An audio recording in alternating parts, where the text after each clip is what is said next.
Herkese merhaba arkadaşlar, kanalımıza hoş geldiniz. Kim Milyoner Olmak İster yarışmasında Mert Ramazan Demir benzerliği sanal medyada olay oldu.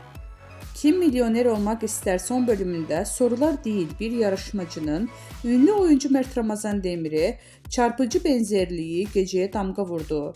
Yarışmacının yayınlanmasının ardından sosyal medyada kullanıcıları adeten alarma geçti.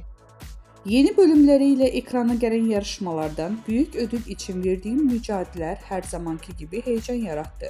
Ancak asıl konuşulan yarışmacılardan birinin Mert Ramazan Demir'e neredeyse birebir benzemesi oldu. Mimikleri, duruşu, yüz hatları, bakışları seyirciler arasında büyük şaşkınlık yarattı. Kullanıcılar gerçek Mert Ramazan Demir mi yarışmada? Bu benzerlik tesadüf olamaz. İkizini bulmuşlar resmen gibi yorumlar paylaşıldı.